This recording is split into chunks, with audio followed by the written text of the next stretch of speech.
पाकिस्तान खत coming soon, ये जो शो का नाम है ना, इसमें अपने आप में कई बातें छिपी हुई हैं। पहला तो ये, इमरान खान के बाद अब नया प्रोजेक्ट पाकिस्तानी फौज क्या काम कर रही है। जनरल असीम मुनीर के दिमाग में क्या क्या चल रहा है। तख्ता पलट ना करा करके शहबाज की बजाय नवाज को नया वजीर आजम ना बनाना, अब बिलावल भुट्टो के कंधे पर हाथ रख देना। लेकिन बिलावल भुट्टो क्या आगे चल करके पाकिस्तान के नए भस्मासुर साबित होंगे? बिलावल भुट्टो का सपोर्ट आखिरकार पाकिस्तानी फौज क्यों कर रही है, ये बड़ा सवाल है। बिग ब्रेकिंग से करते हैं शुरुआत। पाकिस्तानी फौज ने शुरू कर दिया है नया खेल। बिलावल भुट्टो बन सकते हैं अगले प्रधानमंत्री, अगले वजीर आजम। इमरान को किनारे लगाने के बाद नया खेल शुरू हो गया है। अक्टूबर के आसपास चुनाव होने वाले हैं। अगले पाकिस्तानी पीएम को लेकर के अटकलें तेज हो गई हैं। क्या बिलावल भुट्टो पाकिस्तान के अगले वजीर आजम होंगे, ये सबसे बड़ा सवाल है। लेकिन चार अलग अलग आपको मैं बयान सुनाता हूं। शहबाज, बिलावल भुट्टो, मरियम नवाज, मरियम औरंगजेब, अभी राजनीतिक रस्साकशी क्या चल रही है, इन बयानों के जरिए आप समझ जाएंगे। गाजियों की बेहुरमती की, वो किसी रायत के वो काबिल नहीं हैं। उनको हर सूरत कानून के कटहरे में लाना होगा। और अगर वजीर आजम भी कहे कि इस फलां को छोड़ दो, तो वजीर आजम का हुक्म मानने से इनकार कर दो। सुओ मोटो लेते हुए किसी कोर्ट में, किसी अदलिया में तो तलब नहीं किया। ये जो सियासी दहशतगर्द है, इनके साथ तो कुछ हुआ ही नहीं है। हम उन जजेस की बात आज नहीं करेंगे जो आइन और कानून पर चलने वाले जज हैं। आज अगर बात होगी तो इमरान खान की सहूलत करने वाले इमरानदारों की बात होगी। ऐसे लोग जो इस किस्म के अमल में मुलव्विस थे, इस कार्रवाई में मुलव्विस थे, इसकी मंसूबाबंदी में मुलव्विस थे, उनके साथ कोई रियायत नहीं बरती जाएगी। क्योंकि इसी रियासत ने उन लोगों को भी तहफ़्फ़ुज़ देना है जिन लोगों को एम्बुलेंस से बाहर निकाल कर फेंका गया। उन बच्चों को भी तहफ़्फ़ुज़ देना है जिनके स्कूल जलाए गए। इस बीच खबर यह भी आ रही है कि पाकिस्तानी फौज ने प्रोजेक्ट बिलावल भुट्टो चलाना शुरू कर दिया है। बिलावल की छवि बनाने का काम कर रही है सेना।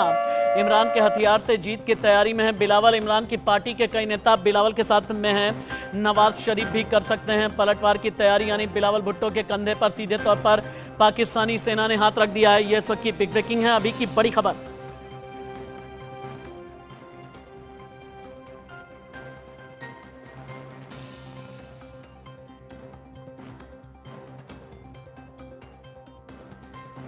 अब आपको हम ये दिखाते हैं कि प्रोजेक्ट बिलावल भुट्टो के पीछे पाकिस्तानी फौज के दिमाग में चल क्या रहा है।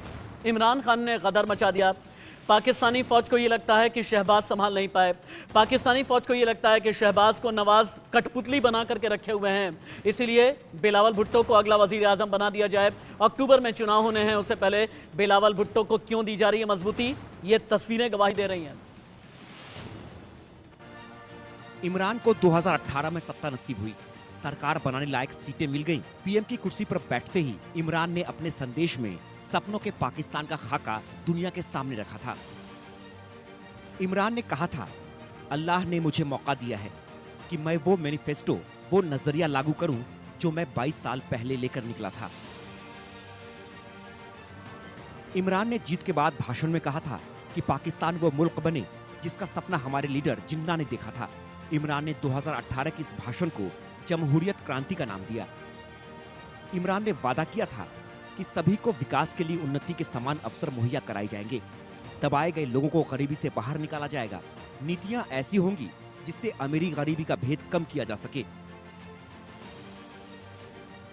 इतना ही नहीं, उस वक्त इमरान ने मौजूदा निजाम को जानवरों का बताया था और कहा था कि मैं इसे बदलूंगा। यानी उस वक्त लगा था कि इमरान लंबी लकीर खींचने वाले हैं।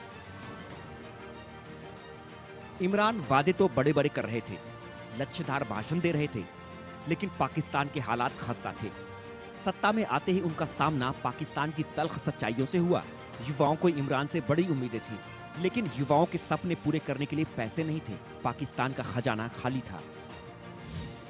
2018 में पाकिस्तान का current account deficit 18.2 billion dollar हो चुका था। जून 2018 तक पाकिस्तान का कर्ज $179.8 बिलियन था। एक ही साल में ये बढ़कर $25.2 बिलियन हो गया। खस्ता हाल इकोनॉमी के चलते वित्त मंत्री असद उमर ने साथ छोड़ दिया। असद उमर ने 8 महीने में ही वित्त मंत्री के पद से इस्तीफा दे दिया था। सिर्फ 3.5 साल में इमरान ने 5 बार वित्त मंत्री बदले। एक तो देश की खराब माली हालत, दूजे महंगाई का डंक। उसी दौरान कोरोना के अटैक ने पाकिस्तान को घुटनों पर ला दिया। इमरान सरकार में महंगाई कंट्रोल से बाहर हो गई। दूध, आटा, चावल, चिकन, दवाइयां जैसी बुनियादी चीजों की कीमतों में बेतहाशा इजाफा हुआ और जनता सड़कों पर आ गई। इमरान खान के सत्ता में आने के बाद पाकिस्तान की जीडीपी $315 अरब से गिरकर $264 अरब हो गई। महंगाई ने सारे रिकॉर्ड तोड़ दिए। 10 अप्रैल 2022 को इमरान की सत्ता से विदाई हो गई, लेकिन पाकिस्तान में महंगाई की छलांग जारी रही। इस साल अप्रैल में पाकिस्तान में महंगाई दर रिकॉर्ड 36.4% है, जो दक्षिण एशिया में सबसे ज्यादा है। पाकिस्तान में आटे के लिए मारकाट मची हुई है और अनाज के लिए लूटपाट की खबरें आम हैं। Bureau report, India news. भी आ रही है कि भारत के खिलाफ बहुत बड़ा षड्यंत्र रचने में लगा है पाकिस्तान। आईएसआई ने ड्रग्स और हथियार भेजने के लिए खोले हैं ड्रोन हब। पाकिस्तान ने बड़ी तादाद में चीन से मंगाए ड्रोन। बीएसएफ ने एलओसी पर मोबाइल हंटिंग टीम भी तैनात की है। ड्रोन हब की कमान जैश ए मोहम्मद को सौंपी गई है, यानी पाकिस्तान रच रहा है भारत के खिलाफ बहुत बड़ा षड्यंत्र। आईएसआई ने ड्रग्स और हथियार भेजने के लिए ड्रोन हब खोल लिए हैं। अब पाकिस्तान ऐसा क्यों कर रहा है, ये आप समझें। राजनीतिक इनस्टेबिलिटी की वजह से, राजनीतिक अस्थिरता जो पाकिस्तान की पहचान है, यही वजह है कि पाकिस्तान में कोई पीएम अपना कार्यकाल पूरा नहीं कर पाता। किसी का हुआ तख्ता पलट तो किसी को अयोग्य ठहराया गया। लोकतंत्र कमजोर होता रहा तो फायदा सेना ने उठाया। पाकिस्तान में 1953 से 1958 के बीच ही पाकिस्तान के 8 पीएम हटाए गए। पाकिस्तान में अब तक 3 बड़े सैन्य तख्ता पलट हुए। 5 जनरल्स ने देश की सत्ता चलाई। अब पाकिस्तान एक बार फिर से चल रहा है। पूरा मामला इमरान वर्सेस सेना का है और बिलावल भुट्टो के कंधे पर हाथ रख चुकी है सेना।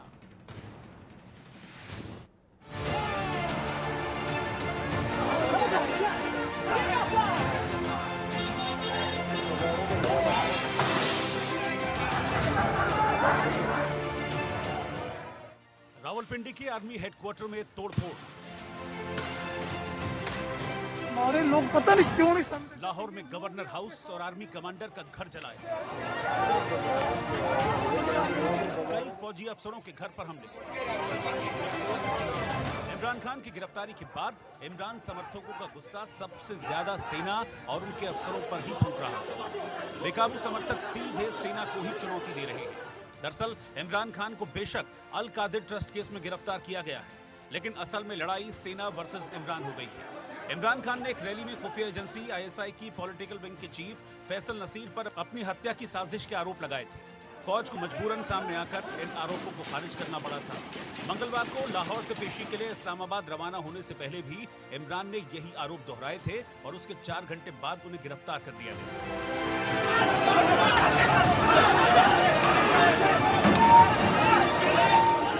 आईएसपीआर ने बयान दिया है कि इदारे की तौहीन कर दी, फौज की तौहीन कर दी, कि एक ऑफिसर का नाम ले दिया, इंटेलिजेंस ऑफिसर का, जिसने 2 दफा मुझे कत्ल करने की कोशिश की। आईएसपीआर साहब, जरा मेरी गौर से बात सुनो। 50 साल से कौम मुझे जानती है, मुझे कोई झूठ बोलने की जरूरत नहीं है। इस आदमी ने 2 दफा मुझे कत्ल करने की कोशिश की और जब भी इन्वेस्टिगेशन होगी मैं ये साबित करूंगा कि ये वो आदमी था और इसके साथ एक पूरा टोला है। और इसके साथ कौन है वो भी सब कौम को पता है। आज सोशल मीडिया के जमाने में सबको पता है वो कौन है। इमरान जब 2018 में सत्ता में आए थे तो आलोचकों का आरोप था कि वो इलेक्टेड नहीं बल्कि सेलेक्टेड पीएम है। आरोप था कि वो सेना की तरफ से चुने गए पीएम हैं। इमरान सत्ता में आए तो सेना की मेहरबानी से, लेकिन उनकी जोड़ी ज्यादा जमी नहीं। कुछ ही महीनों में सेना के साथ उनका टकराव हो गया। इमरान खान उस वक्त आर्मी चीफ कमर जावेद बाजवा के कार्यकाल को विस्तार नहीं देना चाहते थे और वो इसे टालने की कोशिश करते रहे। इसके अलावा उन्होंने बाजवा के चहेते जनरल नदीम अंजुम को आईएसआई के चीफ पद पर नियुक्ति में भी टालमटोल की और टकराव बढ़ता चला गया। अब जिस तरह से इमरान खान को गिरफ्तार किया गया है, उसके पीछे इमरान का सेना से टकराव ही अहम वजह माना जा रहा है। पाकिस्तान में जैसे हालात हैं, उससे ये शंका गहरा रही है कि क्या ये मुल्क एक बार फिर सैन्य शासन की तरफ बढ़ रहा है। पाकिस्तान का इतिहास रहा है कि सरकारें हमेशा सेना की कठपुतली रही। पाकिस्तान में सेना की अंधेरगर्दी ऐसी रही है कि 1953 से 1958 के बीच पाकिस्तान के 8 प्रधानमंत्री हटाए गए। पाकिस्तान में अब तक 3 बड़े सैन्य तख्तापलट हुए, 5 जनरलों ने देश की सत्ता चलाई। 1947 से अब तक करीब 35 साल मुल्क सेना के नियंत्रण में रहा।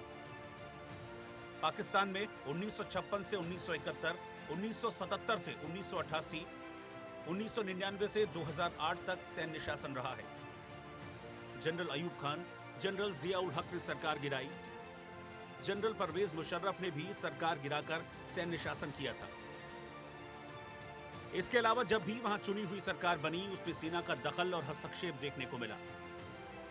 पूर्व प्रधानमंत्री नवाज शरीफ और बिलावल भुट्टो ने 2018 में हुए आम चुनाव में सेना पर बड़ी धांधली का आरोप लगाया था। पाकिस्तान में जितनी बार भी सैन्य शासन लगा, उतनी बार वहां की जनता को हसीन सपने दिखाए गए। कहा गया कि लोकतंत्र को मजबूत बनाने का प्रयास हो रहा है।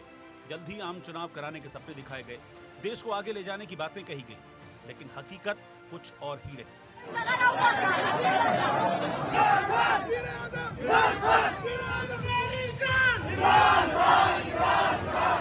अब पाकिस्तान के हालात एक बार फिर से बेहद खतरनाक हैं। मौजूदा शहबाज शरीफ सरकार से भी आवाम परेशान है।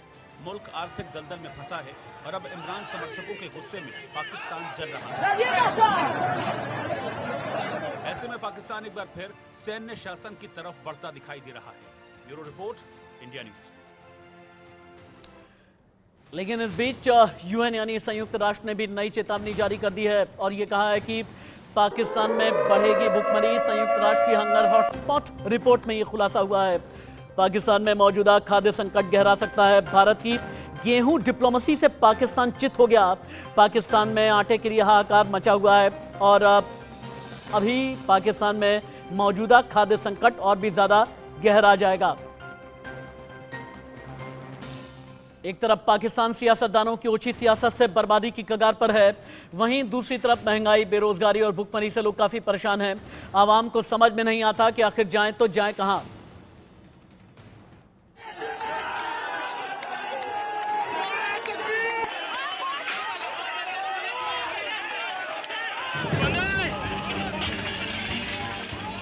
ये पाकिस्तान है जहां के हालात खौफनाक हैं, लोग डरे हैं।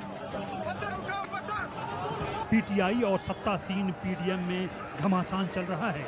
9 मई की हिंसा को लेकर इमरान और पीटीआई पर शिकंजा कसा जा रहा है। हालात ये हैं कि इमरान और उनकी पत्नी बुशरा बीबी के देश छोड़ने पर रोक लगा दी गई है। साथ ही 600 पीटीआई नेताओं को भी अब उड़ने नहीं दिया जाएगा। इन्हें नो फ्लाई लिस्ट में डाल दिया गया है। इन 600 लोगों में खुद इमरान खान और उनकी पत्नी बुशरा बीबी का भी नाम शामिल है। पार्टी छोड़ चुके फवाद भी देश नहीं छोड़ सकते हैं। इमरान के कई देशों में पनाह मांगने या पनाह लेने की अटकलें उड़ी थी। शहबाज शरीफ सरकार के मंत्री फैजल करीम ने दावा किया कि इमरान खान अमेरिका में राजनीतिक पनाह लेने की कोशिश कर रहे हैं। इधर इमरान कहते हैं वो अंतिम समय तक पाकिस्तान में ही रहेंगे। You know, I will be here till my last breath. There's no question of me leaving my country. You know, I will be here till my last breath. There's no question of me leaving my country. शायद पाकिस्तान ही नहीं, इमरान भी इस समय सबसे बड़े संकट का सामना कर रहे हैं। राजनीतिक विरोधियों पर एक साथ हमला करने वाले इमरान खान के साथ ही जब दबावों के कारण एक एक कर पार्टी छोड़ रहे हैं, तो इमरान को अचानक मानवाधिकार संगठनों की याद आ रही है, जबकि उन्होंने पीएम रहते हुए कभी इन्हें महत्व नहीं दिया था। पीटीआई के नेताओं पर जब दबाव बढ़ रहा है तो पीटीआई ने 7 मिनट से ज्यादा का एक वीडियो पोस्ट किया है और कहा है कि पीडीएम महिलाओं सहित नागरिकों के अपहरण और पीटीआई नेतृत्व पर राजनीति छोड़ने या दल बदलने के दबाव के पीछे फॉल्स फ्लैग ऑपरेशन है। हमने इमरान खान को गोली मारने के दिन सहित 27 वर्षों तक शांतिपूर्ण विरोध प्रदर्शन किया है। इमरान खान की ओर से कहा जा रहा है कि संघर्ष नहीं करना ही हार जाना है। Remember this over and over again. You only lose when you give up. If you do not give up, you will win from the most incredible position. अब पीटीआई के नेताओं की बात सुनिए जिन्हें गिरफ्तार किया गया है। डाला या नहीं डाला गया, ये सारा जो कुछ हो रहा है नामालूम अफरादों में, मुझे किस एफआईआर में ला के रखा गया एटीसी में, वो 900 या 500 या 200 नामालूम अफराद जिनका लिखा गया था, मेरा नाम है इस एफआईआर में। क्या ये कोई मानने वाली बात है? मेरा ये हाल देखें, मैं इस काबिल हूं कि मैं कोई टेररिज्म का एक्ट करूं, कि मैं कोई गाड़ियां जलाऊं।